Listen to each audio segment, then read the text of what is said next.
Hello guys, मैं आज आपके साथ बहुत छोटा सा व्लॉग शेयर करने वाली हूँ। हम केदारनाथ गए थे तब का। तो मैंने बहुत ज़्यादा शूट नहीं किया था, पर जो भी क्लिप्स हैं मैं इस व्लॉग के थ्रू सब कुछ कवर करूँगी। हम महाराष्ट्र से गए थे, तो हमने टूर पैकेज बुक किया हुआ था क्योंकि हमें कुछ आइडिया नहीं था वहाँ का। तो उसमें हमारा 12 या 15,000 पर हेड पड़ा था। उसके अलावा फ़्लाइट का वहाँ तक जाने का, दिल्ली तक, वो हमारा खुद का एक्सपेंसेस था। दिल्ली से केदारनाथ तक का उन्होंने लिया था। तो सबसे पहले तो हम दिल्ली से निकलते हैं। उसके बाद देखिए कि हम जैसे उत्तराखंड पहुंचते हैं, ये देवप्रयाग पे हम पहुंचते हैं। और ये बहुत ही ब्यूटीफुल रिवर है। इसमें दो रिवर मिलती हैं, भागीरथ और Alaknanda, if I am not wrong. यही दो होती हैं जो वहाँ पर मिलती हैं।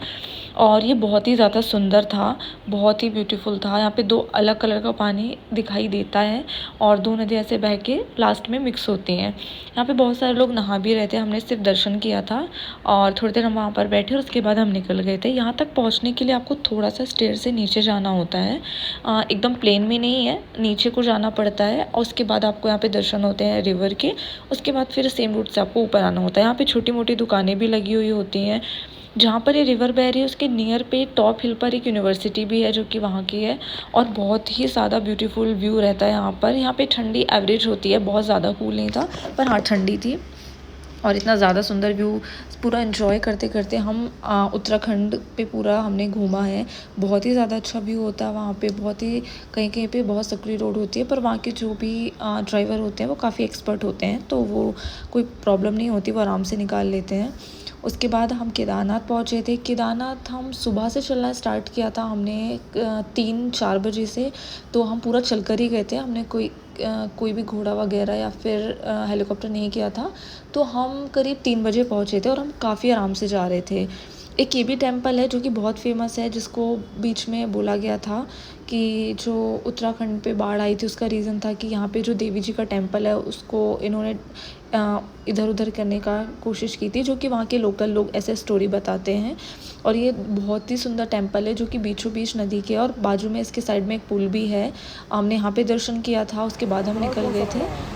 तो हाँ, मैं जैसे कि आपको बता रही थी, केदारनाथ के लिए वहाँ पे चढ़ने पर हमें इतना टाइम लगा था। कुछ लोगों को इससे भी ज़्यादा टाइम लगा था, कुछ लोगों को हमसे कम भी टाइम लगा था, ये डिपेंड करता है। और ट्रैकिंग के लिए मैं मस्ट एक चीज़ कहूँगी कि आप प्रॉपर पानी पीते जाएं, क्योंकि बिल्कुल भी आपको डिहाइड्रेशन नहीं होना चाहिए, जो कि बहुत ज़्यादा ज़रूरी है। और वहाँ पे जगह जगह पे वॉशरूम वगैरह भी होते हैं जो कि बहुत क्लीन होते हैं। वो चार्जेस करते हैं 10 रुपीज़ या कुछ, पर हाँ वो लोग मेंटेन करते हैं, जो कि बहुत अच्छी चीज़ है। और उसके अलावा आप जैसे जैसे चढ़ते जाते हैं ना, तो अपने साथ कपूर या कुछ ऐसा रखें, क्योंकि बहुत ज़्यादा चढ़ाई पे जाने के बाद बहुत सारे लोगों को प्रॉब्लम होती है। तो कपूर तो मस्ट है। अगर ऐसा कुछ भी लगता है तो आप उसको सूंघ सकते हैं, तो आपको थोड़ा अच्छा लगेगा। और बहुत ही आराम से चढ़ के जाइए। आपको थोड़ा भी थकान लग रहा है आप रुकते जाइए, कोई भी हड़बड़ी या जल्दबाजी करके चढ़ने की ज़रूरत नहीं है। बहुत ज़्यादा जल्दी करने की वजह से वहाँ पर आपको नहीं चढ़ पाओगे आप, और आप पहले ही थक जाओगे। तो इतना ज़्यादा बीच बीच में बहुत बारिश आती है। रेनकोट तो मस्ट है, आपको रखना ही होगा। बीच में बारिश आएगी, एकदम से बारिश चली जाएगी, और सडन मौसम नॉर्मल रहता है और पानी गिरने लगता है। तो ये सब सारी प्रॉब्लम से होने के बाद जब लास्ट में आप मंदिर पहुँचते हैं तो आपको बहुत अच्छा लगेगा।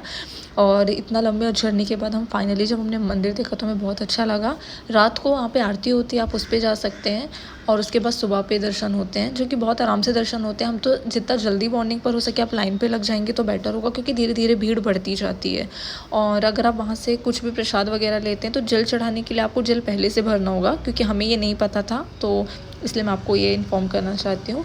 इसके अलावा आपको यहाँ घूमने के लिए एक और भी है, जो वासुकी ताल ऐसा कुछ नाम है, if I am not wrong, जो कि थोड़ा और दूर पर है। हम वहाँ पर नहीं गए थे क्योंकि हम बहुत ज़्यादा टायर्ड हो गए थे। और उसके बाद हम सुबह मॉर्निंग पे 8 बजे दर्शन करने के बाद निकल गए थे नीचे जाने के लिए। और हम करीब वही शाम तक नीचे पहुंच गए थे। और बहुत ज़्यादा बारिश हो रही थी, तो वहाँ पे तो माउंटेन और ऐसा होता है ना, तो वहाँ पे बिल्कुल ही आप कुछ नहीं कह सकते, कभी भी बारिश आ सकती है। तो अपना अच्छे से प्रिपेयर करिए। और ये सारे व्यू जो मैंने फ़ोटो डाली, इतने सुंदर सुंदर व्यू के साथ आप ऊपर पहुँचोगे बहुत। पर हाँ, थोड़ा थकान हो जाती है, पर उसके बाद आप आराम से रेस्ट करेंगे 1-2 दिन तो सब कुछ नॉर्मल हो जाता है। तो अगर आपको कुछ भी जानना है तो आप मुझे कमेंट कर सकते हैं। ये जो है ये पांडव ने बनाया था, ये पांडव की केव बोलते हैं वहाँ पर, जो कि फ़ेमस था। और उसके अलावा हम यहाँ पर भी गए थे ऋषिकेश दर्शन के लिए। रात में हमने यहाँ की आरती अटेंड की थी और हमने दीपदान किया था, जो कि ओवरऑल बहुत अच्छा मेरा एक्सपीरियंस था। अगर आपको कुछ भी डाउट या फिर कुछ ऐसा लगता है कि मैंने मिस कर दिया और आपको जानना है तो आप कमेंट करिए, मैं सब कुछ एक्सप्लेन कर दूँगी आपको नेक्स्ट वीडियो शूट करके। So please subscribe my channel. Thank you so much.